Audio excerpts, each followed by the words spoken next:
నమస్కారం, max TV భక్తి ఛానల్కి స్వాగతం. హిందూ ధర్మ పరిరక్షణకై ఎన్నో చారిత్రక కట్టడాలు మన చుట్టూ కొలువై ఉన్నాయి. అందులో భాగంగానే ఇవాళ మనం ఆంధ్రప్రదేశ్ రాష్ట్రం కర్నూలు జిల్లా కొడుమూరు గ్రామానికి విచ్చేసాము. ఇక్కడ ఈ ఆలయానికి సంబంధించి చరిత్ర చూసుకున్నట్టయితే ఈ ఆలయం మొత్తం కూడా 100 సంవత్సరాల చరిత్ర కలిగి ఉంది. అందులో భాగంగానే ఎద్దుల మహేశ్వర్ రెడ్డి గారు పునర్నిర్మిస్తూ ఉన్నారు. ఈ ఆలయానికి సంబంధించి ఎన్నో విశిష్టతలు మనం చూడబోతున్నాం. ఏంటంటే ఈ ఆలయానికి హరిహర క్షేత్ర పంచాయతన శ్రీ లక్ష్మీ వెంకటేశ్వర స్వామి ఇక్కడ కొలువై ఉండబోతున్నారు. స్వామి వారితో పాటు ఆదిదేవుడు వినాయకుడు, అలాగే సూర్య భగవానుడు, అలాగే శివుడు, పార్వతీదేవి ఇక్కడ కొలువై ఉండబోతున్నారు. వీరితో పాటు ఈ గర్భాలయంలో సకల దేవతలు కొలువై ఉండబోతున్నారు. మరి ఈ ఆలయానికి సంబంధించిన ఎన్నో విశిష్టతలు మనకు తెలియజేయడానికి ఎద్దుల మహేశ్వర్ రెడ్డి గారు ప్రస్తుతం మనతో పాటు ఉన్నారు. మరి వారిని అడిగి ఈ ఆలయ విశిష్టతను వారి మాటల్లోనే అడిగి తెలుసుకుందాం.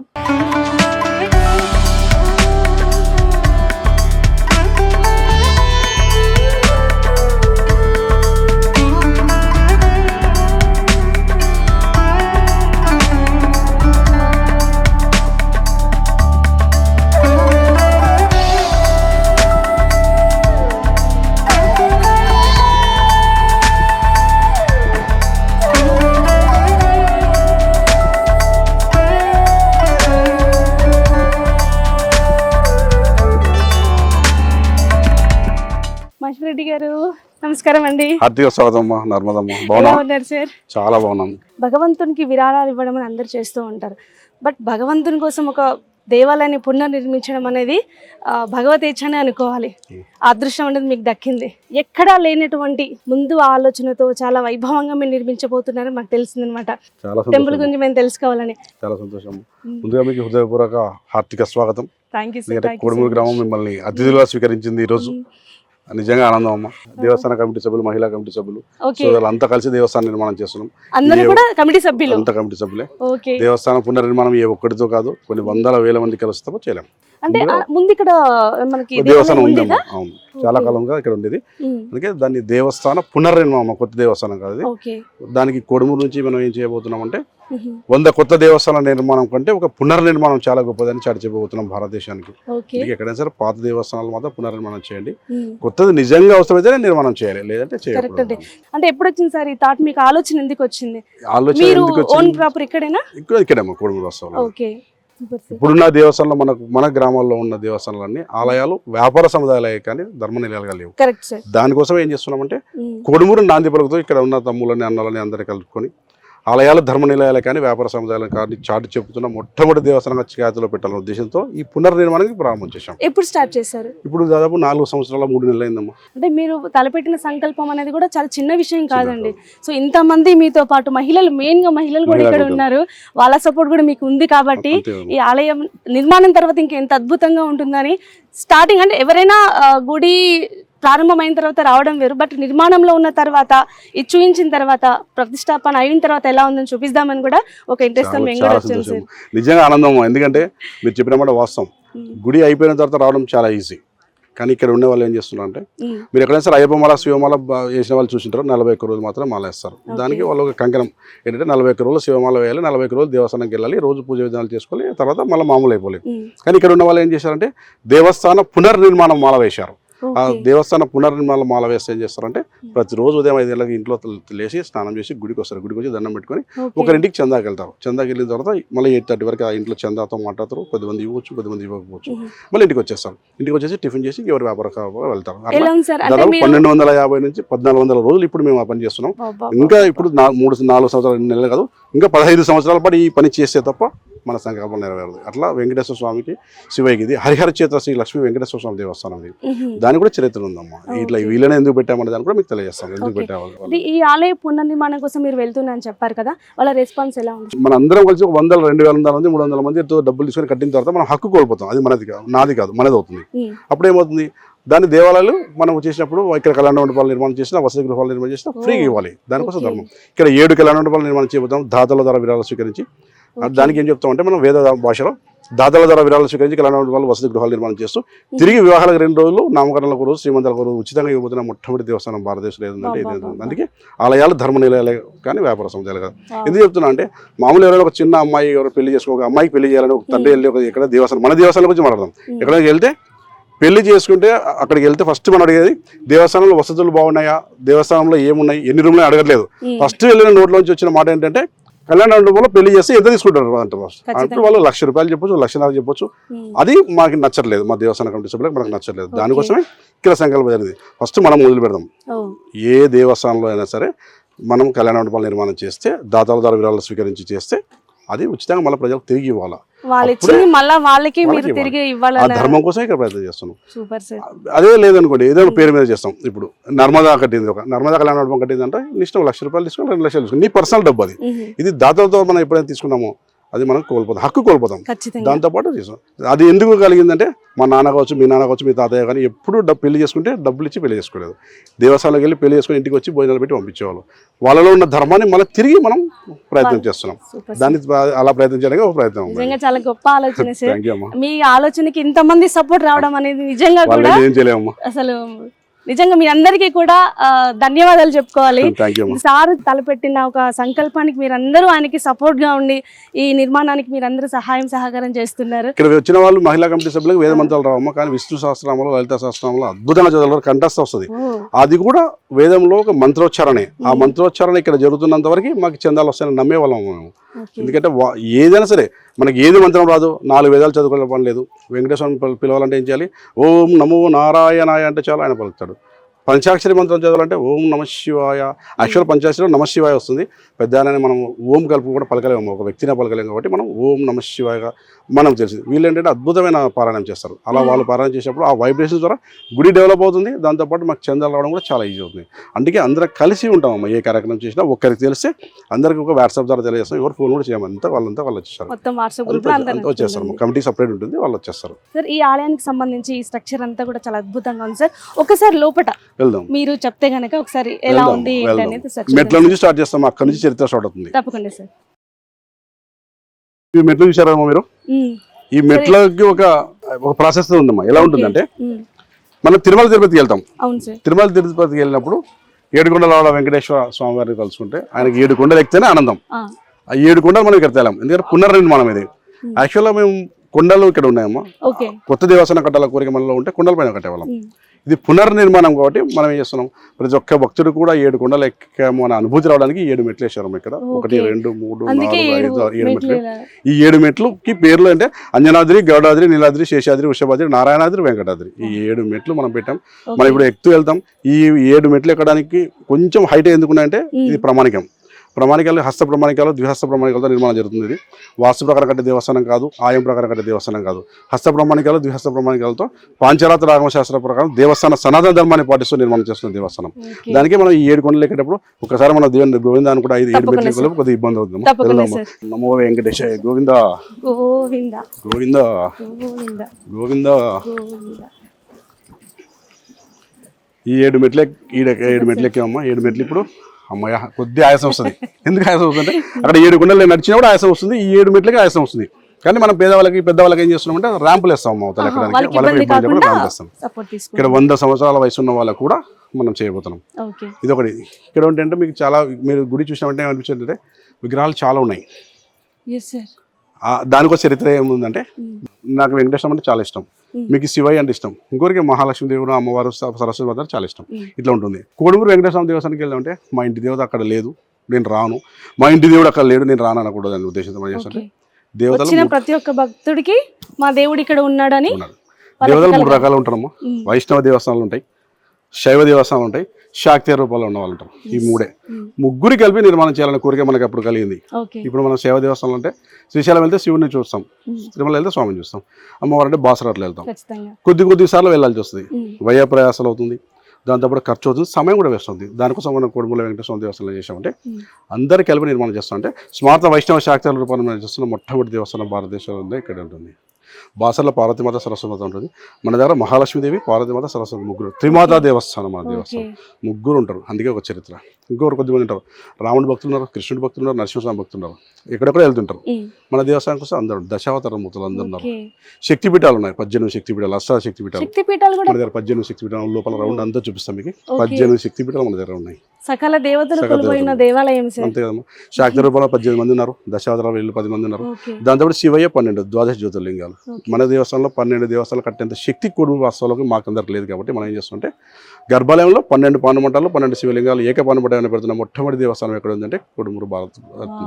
దానికోసం స్మార్త వైష్ణవ శాక్త రూపంలో నిర్మాణం చేస్తున్న మొట్టమొదటి దేవస్థానంగా ఖ్యాతులు నిజంగా చరిత్రలో నిలిచిపోయే విధంగా మీరు నిర్మాణం దేవస్థానం చేపట్టారు నిర్మాణం సార్. చేస్తున్నాం. అలాగే ఎక్కడెక్కడికో వెళ్ళి ఒక్కొక్క దేవుణ్ణి కాకుండా ఇక్కడికి వస్తే సకల దేవతలు ఇక్కడే మనం దర్శించుకోవడం భాగ్యాన్ని కల్పించారు మీరు. కల్పించాలన్న ఆలోచనతో. Super sir. ఎందుకంటే ఆలయాలు ధర్మ నిలయాలే కానీ వ్యాపార సముదాయాలు కాదని చాటి చెప్పాలంటే కొన్ని వందల వేల మంది భక్తులు ఇక్కడికి వచ్చి చూసి నిజం కోడుమూరు వెంకటేశ్వర దేవస్థానం వాళ్ళు చెప్పింది నిజం అని చెప్పాలంటే ఫస్ట్ మనం చరిత్రకు నాంది పలకాలి. Yes. ఆ చరిత్రలో మీకు ఒకటి తెలియజేసాము. అదేంటి స్మార్త వైష్ణవ శాక్తలు నిర్మాణం చేస్తున్న మొట్టమొదటి దేవస్థానం. అదొక చరిత్ర, అదొకటి. రెండోది ఆలయాలు ధర్మ నిలయాలే కానీ వ్యాపార సముదాయాలు రెండు. మూడో చరిత్ర కూడా తెలియజేస్తాము మళ్ళీ. Okay. ఇట్లే సో లోపలికి ఎంటర్ కాగానే ఎలా అనిపించిందంటే మనము చరిత్రలో మన పెద్ద పెద్ద పురాతన ఆలయాలు చూస్తే వెళ్ళినప్పుడు ఒక పాజిటివ్ ఎనర్జీ ఉంటుంది చూడండి. రాగానే నాకు ఆ ఫీల్ వచ్చింది. చాలా సంతోషమ్మా, చాలా సంతోషం. లేదు సార్, అంటే మొత్తం మామూలుగా ఎలా ఈ రాతి కూడా చాలా డిఫరెంట్గా ఉంది. ఎక్కడి నుంచి తెప్పించారు? ఈ రాతి వచ్చేసి ఒక 3-4 రకాల పద్ధతులు ఉంటాయేమో. ఓకే. కొన్ని రాళ్ళు వచ్చేసి కొద్దిగా ఎర్ర రాళ్ళు వస్తున్నాయి. అదేంటంటే చరిత్రలో 500 సంవత్సరాలు 600 సంవత్సరాలు కరగడం స్టార్ట్ చేస్తుంది. వర్షంలో కానీ ఎండలో కరిగినప్పుడు అవి దాని ఆకృతిని కోల్పోతాయి. Yes. కానీ ఇది వచ్చేసి ఒరిజినల్ గ్రానైట్ రాయి. ఇది ఓకే. ఇప్పుడు మనం ఎలా చూసామో 1000, 2000, 5000 సంవత్సరాల తర్వాత చూసారో అలాగే ఉంటుందమ్మా. ఇది ఎండలో ఇలాగే ఉంటుందమ్మా. ఇది తేడా రాదు, ఎప్పుడు రాదు. ఓకే. అది ఒక ధర్మం. అంటే ఈ స్టోన్ అంతా కూడా ఏకశిలాస్తం అమ్మా. ఇదంతా ఏకశిలాస్తం. ఇది దాదాపు 20 అడుగుల ఎత్తుతో 5 x 5 x 25 తీసుకొని దీని మీద ఆకృతులు ఇలాగా తీసుకుంటూ వచ్చాము. అదే వేరే దేవస్థానంలో అయితే ఇక్కడ దాకా ఒక ప్లేట్ వేస్తారు, ఇక్కడ దాకా ఒకటి వేస్తారు, ఇక్కడ దాకా ఒకటి వేసి, ఇక్కడ దాకా ఒకటి వేస్తారు. ఇది ఇంత వేరే వేరే స్టోన్స్ నిర్మాణం చేస్తారు. కానీ ఇక్కడ ఏంటంటే భవిష్యత్ కాలంలో యువకులకి ఎవరికైనా సరే ఇబ్బంది రాబోయే ఉద్దేశంతో దీన్ని మనం ఒకేసారి ఒకే రాతి స్తంభంలో తీసాం. పై దాకా ఒకటే స్తంభం ఉంటుంది. ఇక్కడ ఉన్న స్తంభాలు ఏవైనా సరే ఏకరాతి స్తంభాలు ఉంటాయి. ఇదంతా కూడా ప్లానింగ్ మీదేనండి. అంతమ్మా. స్వామి వెంకటేశ్వర స్వామి చెప్తాడు, మనం తెలియజేస్తాం. ఇక్కడ మన గుడికి ఎవరు స్థపతులు కానీ ఇంజనీర్లు ఎవరు లేరమ్మా. స్వామి సేవలో ఉన్న ప్రతి ఒక్కరికి ఇక్కడ స్పృహ వస్తుంది. ఎన్ని స్తంభాలు ఉన్నాయి మొత్తం? మన దగ్గర ఒకటి ఇప్పుడు 5 ఉన్నాయి కదా, మీకు 4 ఉన్నాయి ఇక్కడ ప్రస్తుతానికి. స్తంభం కూడా ఒక్కొక్క చరిత్రను తెలియజేస్తుంది. డిజైన్స్ కూడా చాలా డిఫరెంట్ గా వచ్చిందమ్మా. ఎందుకంటే అక్కడ ఉన్న ఫస్ట్ దేవస్థానం విఘ్నేశ్వర స్వామి దేవస్థానం, రెండోది వచ్చేసి సూర్య దేవస్థానం, 3 వెంకటేశ్వర స్వామి దేవస్థానం, 4వది వచ్చేసి శివయ్య దేవస్థానం, 5 పార్వతీమ దేవస్థానం. ఈ 5 మంది చెప్తామా. ఈ 5 దేవస్థానాలు ఎందుకు పెట్టామని చెప్పిన తర్వాత అక్కడికి వెళ్దాం. ఎందుకు చెప్తున్నామంటే మనం ఉన్న భారతదేశంలో మనం జీవనంగా కనిపిస్తున్న ప్రతి ఒక్కరికి కొన్ని రకాల ఇబ్బందులు ఉంటాయి. ఆ ఇబ్బందులను తీర్చడానికి దేవతలతో పాటు కొన్ని ఉంటాయి. అదేంటి తెలియస్తామా. ఈ 5 మంది దేవస్థానాలు పెట్టడానికి కూడా ఒక స్పృహ వచ్చింది. ఆ స్పృహ ఏంటంటే పునర్నిర్మాణం కంటే ముందు వెంకటేశ్వర స్వామి ఉన్నాడు, ఇక్కడ లక్ష్మీదేవి ఉన్నారు, శివయ్య ఉన్నారు, మిగతా ఎవరు లేరు. కానీ వీళ్ళనే ఎందుకు తీసుకున్నామంటే మనమందరం ఆనందంగా అయిపోయిందా, మీరు కానీ మేము కానీ ఆనందంగా ఉంటే మనకి 4 రకాల బాధలు ఉంటాయి. ఒకటి శారీరక, మానసిక, ఆర్థిక, సామాజిక బాధలు. ఈ 4 బాధలు ఉంటాయి. ఈ 4 బాధల నుంచి విముక్తి దొరకాలి మనకంటే ఫస్ట్ దేవతల ఆశీర్వాదంతో పాటు పంచభూతాలు శాంతిగా ఉండాలి ఖచ్చితంగా. పంచభూతాలనే గాలి, నిప్పు, నీరు, భూమి, ఆకాశంకి అధిపతులు ఆదిత్య, అంబిక, విష్ణుగా మహేశ్వరం. ఇది చరిత్ర చెప్పిందాం మనం చెప్పడం కాదు. అందుకే మన దేవస్థానంలో ఇక్కడ కోడుమూరు చుట్టుపక్కల ప్రాంతాల వాళ్ళే కాకుండా మన భారతదేశంలో ఈ ఒక్కరికి కూడా శారీరక, మానసిక, ఆర్థిక, సామాజిక బాధలు ఉండకూడదనే ఉద్దేశంతో పంచభూతాలకు అధిపతులైన ఆదిత్య, అంబిక, విష్ణుగా మహేశ్వర దేవతలు ఇక్కడ ప్రతిష్ఠ చేయబోతున్నాం. ఇక్కడ మనం ఏం చేయబోతున్నాం అంటే పంచభూతాలైన వాయువుకి అధిపతిగా విఘ్నేశ్వరాన్ని పెట్టబోతున్నాం, అగ్నికి అధిపతిగా సూర్యదేవుని పెట్టబోతున్నాం, ఆకాశానికి అధిపతిగా వెంకటేశ్వరాన్ని పెట్టబోతున్నాం, నీటికి అధిపతిగా ఈశ్వరుని పెట్టబోతున్నాం, భూమాతకు అధిపతిగా పార్వతీమాత పెట్టబోతున్నాం. అందుకే ఈ 5 మంది దేవతలకు మనం ఇక్కడ ఉంటే ఏమవుతుందంటే ప్రతి ఒక్కరూ ఇక్కడ సహాయం చేయాల్సిన అవసరం లేదమ్మా. పంచభూతాలకు అధిపతులైన ఆదిత్య, అంబిక, విష్ణు, మహేశ్వర దేవతలకి చూసినా, దర్శనం చేసుకున్నా, ఇక్కడ ఎవరైనా ప్రసాదం పంచేటప్పుడు తిన్నా, లేదా గుడి చుట్టూ 5 ప్రదర్శనలు చేసినా కూడా మనకి శారీరక, మానసిక, ఆర్థిక, సామాజిక బాధలు విముక్తి దొరుకుతుంది. అందుకోసమే ప్రతి ఒక్కరూ బాగుండాలన్న లక్ష్యంతో మనం ఇంతమంది దేవతకు నాంది పలిగాం.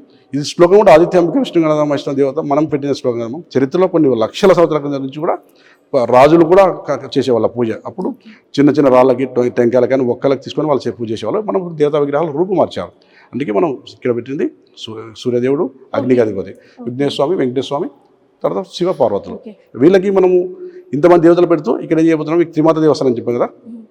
వెంకటేశ్వర స్వామి పక్కన మహాలక్ష్మి దేవిని కూర్చోబెడుతున్నాం.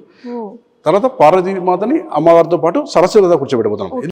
శ్రీశైలం వెళ్ళాలి, తిరుపతికి వెళ్ళాలి అంటే ఖర్చుతో కూడా మనకు పేదవాళ్ళు ఉండవచ్చు, ఇబ్బంది లేదు. ఇది పేదల దేవస్థానం ఇబ్బంది.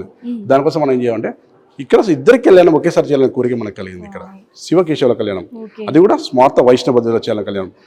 ఆ కళ్యాణం చేయాలంటే గర్భాలయంలో స్థిర ప్రతిష్ఠ జరగాలి. ఓకే. ఊరికే చేస్తే అది ప్రతి దానికి ఫలం ఉండదమ్మా. దానికి ఏంటి, మన దేవస్థానంలో శివ వెంకటేశ్వరతో పాటు లక్ష్మి అంటే కళ్యాణ వెంకటేశ్వర కూర్చోబోతున్నాడు, శివ పార్వతులు వాళ్ళు ఉంటారు కదా అక్కడ, వాళ్ళిద్దరు ఉన్నప్పుడు శివ పార్వతుల కళ్యాణం చేసి హక్కు మనకు వస్తుంది. ఓకే. ఆ హక్కు కోసం మనం ప్రయత్నం చేసాం, ఇక్కడ స్థిరపరిస్థితి చేసాం. స్థిరపరిస్థితి చేసిన తర్వాత దానికి ధర్మం ఉందమ్మా. ఇంకా ఇది ఎలా అంటే 365 రోజులు ఏ పేదవాడైనా సరే ఎక్కడైనా ఇక్కడ మన దేవస్థానం వచ్చి పెళ్లి చేసుకోవచ్చు. నిత్య కళ్యాణం కోసం ప్రయత్నం చేస్తాం, నిత్య కళ్యాణం ప్రయత్నం చేస్తాం. అదే మాది ధర్మం. భారతదేశం కొడుకు వైపు చూడాలంటే ధర్మం ఏంటంటే కొడుకు వెళ్ళినప్పుడు నిత్య కళ్యాణం జరుగుతుంది. ఈ రోజు మన నా కూతురు పెళ్లి చేయాలనుకున్నాను, నా దగ్గర డబ్బులు లేదంటే అక్కడ గుళ్ళో వెళ్ళి దండం పెట్టుకొని ఆ శివ కళ్యాణంతో పాటు వెంకటేశ్వర కళ్యాణంతో పాటు నా కూతురు పెళ్లి కూడా చేయొచ్చు. ఆ ధర్మం కోసం మనం ఇక్కడ ప్రయత్నం చేయాలంటే వీళ్ళు ఖచ్చితంగా ప్రతిష్ట జరగాలి. అందుకే భారతదేశంలో మొట్టమొదటిసారిగా శివకేశవ కళ్యాణం అంటే స్మార్త వైష్ణవ పద్ధతిలో శివకేశవ కళ్యాణం జరిగిపోతున్న మొట్టమొదటి దేవస్థానం భారతదేశంలో ఎక్కడ ఉందంటే మన కోడుమూరు రావాలి. దానికోసం ప్రయత్నం చేస్తున్నాము. అందుకోసం టెంపుల్ ఎంతవరకు కంప్లీట్ అయింది సార్ మొత్తం? ఇప్పుడు దాదాపుగా టెంపుల్ మనకు 60-65% కంప్లీట్ చేయగలిగాము. కంప్లీట్ అవ్వడానికి ఇంకా ఒక 2-2.5 సంవత్సరాలు పట్టబోతుందమ్మా. దాదాపు 12 కోట్ల రూపాయలతో మన దేవస్థానం నిర్మాణం జరగబోతుంది. ఇప్పుడు 7.5-8 కోట్లతో నిర్మాణం జరుగుతుంది. ఈ 7.5-8 కోట్ల తర్వాత ఇంకొక 3-4 కోట్లు అయిపోతే దాదాపు పునర్నిర్మాణం అవుతుంది. అయిపోయిన తర్వాత కింద వచ్చేసి భోజనశాల ఉంటుంది మన దగ్గర, వంటశాల భోజనశాల ఉంటుంది. దానిపైన వచ్చేసి వేదిక, కళ్యాణ వేదిక 350 నుంచి 400 మంది కూర్చునే కళ్యాణ వేదిక, కుర్చీలు ఉంటాయి. దానిపైన వచ్చేసి రూమ్లు ఉంటాయి, పెళ్లి కూతురికి పెళ్లి కుమారుకి రూమ్లు ఉంటాయి. దానిపైన ఒక పెద్ద హాల్ ఉంటుంది, అందరు పడుకొని వాష్రూమ్స్ అన్నీ ఉంటాయి. ఇవన్నీ ఒక్క మండపంకి 4 అంతస్తుల భవనాలు మన జరుగుతాయి. అటువంటి 7 భవనాలు ఇక్కడ నిర్మాణం జరుగుతున్నాయి. ఆ భవనాల పేరు కూడా మన స్వామివారి కుండాల పేరు పెట్టాము. అంజనాద్రి, గడాద్రి, నీలాద్రి, శేషాద్రి, వృషభాద్రి, నారాయణాద్రి, వెంకటాద్రి 7 కళ్యాణ మండపాలు నిర్మాణం చేస్తున్నాయి. ఎవరన్నా పెళ్లి చేసుకొని అక్కడికి వచ్చి వంట సామాన్లు, కుర్చీలు, తాళి, బట్టలతో సహా ఫ్రీ ఇస్తారమ్మా. 7 మండపాలు ఎవరు పెళ్లి చేసుకున్నా ఉచితంగా. దాంతోపాటు ఎవరైనా తల్లిదండ్రులు వచ్చి నా కూతురిని పెళ్లి చేయాలనుకున్నాను కానీ 300 మంది 400 మంది మా పెళ్లికి వస్తారు, మేము భోజనాలు కూడా పెట్టలేమంటే అక్కడ భోజనాలు కూడా ఏర్పాటు చేస్తాం మనం. అద్భుతమైన కార్యం సార్. ఇక్కడ సార్ ఇది ఫస్ట్ వినాయకుడితో స్టార్ట్ చేస్తున్నారు. ఇక్కడ ఏ దేవుడు రాబోతున్నాడు? విఘ్నేశ్వర స్వామి, ఆదిదేవుడు. ఈ ఆదిదేవుడు యొక్క గొప్పతనం ఏంటంటే ఏ కార్యక్రమం చేయాలన్నా, మనం ఏ కార్యక్రమం సంకల్పం చేస్తే అంటే ఇంట్లో పూజ చేయాలన్నా, గృహప్రవేశం చేయాలన్నా, ఏం చేయాలన్నా కూడా విఘ్నేశ్వర స్వామి మనం పూజ చేస్తాం. అందుకే ముందుగా మొదటి దర్శనం మనం విఘ్నేశ్వర స్వామికి పోతాం. దాంతోపాటు పంచభూతాల్లో వాయువుకి అధిపతి విఘ్నేశ్వర స్వామి, అందుకోసం స్వామివారి ముందు పెట్టబోతున్నాం. ఈ లైన్లో ఇలా వచ్చేసి ఫస్ట్ స్వామివారి దర్శనం, ఆయనకి దర్శనం చేసుకుంటే మనకి సకల శుభాలు కలుగుతాయని చెప్పి స్వామివారికి మనం ఇక్కడ చేస్తాం. ఇక్కడ ఏం ప్రతిష్ఠించబోతున్నారు సార్? ఇక్కడ అత్యంత అద్భుతమైన సూర్యదేవస్థానం నిర్మాణం చేయబోతున్నాం. ఇది గర్భాలయం సూర్యదేవుడికి స్థాపన జరగబోతుంది. అగ్నికి అధిపతి సూర్యదేవుడు. వెంకటేశ్వర స్వామి మహాలక్ష్మి కూర్చోబోతున్నారు. ఆకృతులు అలాగే ఉన్నాయి. ఇది మనకు చాలా చాలా సంతోషం అమ్మ. బయట కరెక్ట్గా నిలబడి చూస్తే ఆగ్నేయ నుంచి నిలబడితే ఆగ్నేయ మొహం అవుతుంది, ఈశాన్యం నిలబడితే ఈశాన్య మొహం అవుతుంది దేవస్థానం. అటువంటి రూపం అది మనకి తెలియదు, స్వామి అలాగే చేస్తున్నాడు. ఇక్కడ మహాలక్ష్మి దేవుడు ఎందుకు పెడతాం అంటే కళ్యాణ వెంకటేశ్వర స్వామిని మనం పెట్టబోతున్నాం. చాలా తక్కువ దేవస్థానంలో వెంకటేశ్వర చాలా తక్కువ దేవస్థానం మనం పెట్టబోతున్నాం. ఇక్కడ ఉన్న చిన్నారులు ఏ రోజైనా సరే వాళ్ళు పెళ్లి చేసుకుని వెళ్ళిపోవచ్చు అనే ఉద్దేశంతో మనం స్వామివారిని అమ్మవారి పెట్టడం జరిగింది. ఆకాశంకి నిలువెత్తుగా ఇక్కడ స్వామివారి పెట్టబోతున్నాం. పంచభూతాల్లో ఆకాశం అధిపతిగా స్వామివారి పెట్టింది. ఎందుకంటే ఆయన మనకి అనంతమైన స్వామివారి, అసలు ఆయన రూపాన్ని చూసే శక్తి ఎవరికిలో లేదు. అందుకే మనం ఆకాశం కూడా మనకి అటు ఇటు కనిపించేది కాబట్టి మనం ఏం చేస్తాం, ఆకాశం అధిపతిగా వెంకటేశ్వర స్వామిని పెట్టడం జరిగింది. సిరులు ఇచ్చే మహాలక్ష్మి అమ్మవారిని కూడా పెట్టబోతాం. వాళ్ళిద్దరు మనకుంటే సిరి సంపదలు వస్తే, తర్వాత కీర్తి పరిస్థితులు వస్తే మనకు అంతకంటే కావాల్సిందేమో, దానికోసం వీరిద్దరు ఇక్కడ పెట్టడం జరిగింది. దశావతారాలు పెట్టారు స్వామివారికి, ద్వారపాలకులు దశావతార మూర్తులు నెమలిపించాము. అన్ఫినిష్డ్, ఇంకా ఫినిష్ కాలేదు, అవుతూ ఉంది. స్వామివారికి నామాలు అంటే లోపలికి వచ్చిన వెంటనే ఒకవేళ చూస్తే మనసు బయటికి లగ్నం కాకూడదు. దేవస్థానంలో ఇక్కడ ఇది ఉంది కదా అంతా ఇలాగే అనుకోకూడదు. ఎక్కడ చూసినా ఒకదానికి సంబంధం లేకుండా ఉంటే అప్పుడు మనం పరిపూర్ణంగా ఇక్కడ దేవస్థానంకి మన మన మనసు మలుతుందో ఉద్దేశంతో అలా ప్లాన్ చేసాం. ఇక్కడ సార్ ఇక్కడ ఏ దేవుడు రాబోతున్నారు? అద్భుతమైన శివాలయం అది. ద్వాదశ జ్యోతిర్లింగం రాబోతున్నారు. ఆయన ఏం చేస్తున్నారంటే మనం అందరికీ ఏదైనా శివ దేవస్థానానికి వెళ్తే 12 జ్యోతిర్లింగాలు చూడాలని కోరికలు. ద్వాదశ జ్యోతిర్లింగాలు కాదు, భారతదేశంలో మొట్టమొదటిసారిగా 12 శివలింగాలు 12 పనమటలు ఏకపనమటాలు నిర్మాణం చేస్తున్న మొట్టమొదటి దేవస్థానంగా మన కోరుమూరులో చరిత్ర నిలిచిపోతున్నాం. మన శివలింగాన్ని మీరు ఎక్కడి నుంచి తెప్పిస్తారు? కాశీ నుంచి తీసుకురాబోతున్నాం. కాశీ నుంచి తీసుకురాబోతున్నాం. ద్వాదశ జ్యోతిర్లింగం అంటే వైద్యలింగ శివాలయంగా మనం మార్చుతున్నాం. వైద్యం అంటే ప్రతి ఒక్కరి ఆరోగ్యంగా ఉండాలనే కోరికతో మనం స్వామివారి పెట్టబోతున్నాం. సార్ ఇక్కడ అమ్మవారు ప్రతిష్ఠించబోతున్నారా? పార్వతీమాత, సరస్వతి ఇద్దరు ఉంటారు ఇక్కడ. ఇద్దరు రాబోతున్నారు. ఎందుకంటే అక్కడ మహాలక్ష్మీదేవి ఉన్నారు, ఇక్కడ పార్వతీమాత మరియు సరస్వతి మాత ఉంటే త్రిమాత దేవస్థానంగా మనం ఖ్యాతిలో నిలిపోబోతున్నాం. ఆయన కళ్యాణ వెంకటేశ్వర స్వామి ఉంటారు, ఇక్కడ వీళ్ళిద్దరు అమ్మవారు. ఓకే, పార్వతి అమ్మవారు సరస్వతి అమ్మవారు ఇక్కడ పెట్టబోతున్నారు. ఎందుకు పార్వతి మాత ఇక్కడ ఉంటే అమ్మతో పాటు మీరు ఇక్కడ చూసారమ్మా విగ్రహాలు 18 శక్తిపీఠాలు అమ్మ. గర్భాలయం చుట్టూ 18 శక్తిపీఠాలు ఉన్నాయి. వాయు ప్రతిష్ఠ ద్వారా ప్రతిష్ఠ చేయబోతున్నాము ఆ విగ్రహాలకి. ఇప్పుడు ఏంటంటే అమ్మవారు తన శరీర భాగాల నుంచి 18 శక్తిపీఠాలు ఏర్పడాయి, అష్టాదశ శక్తిపీఠాలు పడి. అందుకే ఇక్కడ అమ్మవారు మనం పెట్టి ఈ అమ్మవారికి వాళ్ళందరూ అనుసంధానం చేస్తాం కాబట్టి అష్టాదశ శక్తిపీఠ నిలయంగా మన దేవస్థానం ఖ్యాతులు నిలబడబోతుంది. దాంతోపాటు భూదేవికి అధిపతి అమ్మవారు. ఆ భూమాత యొక్క శక్తి మనకుంటే మనం ఈ నేలపైన ఎంతసేపు నిలబడినా కూడా మనకి ఓపిక వస్తుంది. అందుకే భూదేవి అమ్మవారి మనకి ఇచ్చిందంటే ఫస్ట్ ఓపికనిస్తుంది, దాంతోపాటు వాక్శుద్ధిని ఇస్తుంది. ఆ వాక్శుద్ధి ద్వారా మన అమ్మ, అక్క, చెల్లి, మామయ్య అని పిలిచేది ఏంటంటే అమ్మవారి ఆశీర్వాదం ఉంటాయి. లేదంటే పేరుతో పిల్లలు మొదలు పెడతారు, లేదంటే వేరే భాషతో పిల్లలు. అది ఉండకూడదు అంటే ఖచ్చితంగా పార్వతి మాతకి ఏం చేయాలి చెప్పలేదమ్మా, ఒక దర్శనం చేసుకుంటే చాలు. ఎవరికి దేవుడి చేస్తే తప్ప వేరే ఉండే ఉద్దేశంతో మనం ఇలా చేయడం జరిగింది, అంతే తప్ప వేరే ఉద్దేశంతో కదమ్మా. త్రిశూలాలు ఉన్నాయి, ఓంకారం ఉంది, ద్వాదశ రాసులు కన్యాకుమారిలో అమ్మవారి దగ్గర ఉన్నాయి. మళ్ళీ మన దేవస్థానంలోకి వచ్చి అక్కడ స్వస్తికి ఉందమ్మా, అక్కడ గదా విన్యాసం. ఎందుకంటే ఏదైనా ఒకటి చరిత్ర అంటే ఇక్కడికి వస్తే ఫస్ట్ ఏదో మాట్లాడాలి, మనం చెప్పేటప్పుడు మాట్లాడాలి, అది ఏముండదు. ఇక్కడికి వస్తే దేవస్థానం నిజంగా చూడాలని కోరిక ఉన్న వాళ్ళు గమనిస్తుంటే చాలు. ఒక దేవస్థానానికి ఒక దేవస్థాన సంబంధాలు ఉండవు, ఒక డిజైన్కి ఒక డిజైన్ సంబంధాలు ఉండవు. ఉంటే అన్నది అబ్బా చాలా బాగుంది అనుకుంటే చాలు వాళ్ళు. సార్, నేను ఒకటి అబ్జర్వ్ చేశాను, గుడి చుట్టూ కూడా 4 ద్వారాలు మీరు పెట్టారు కదా, ఎందుకని?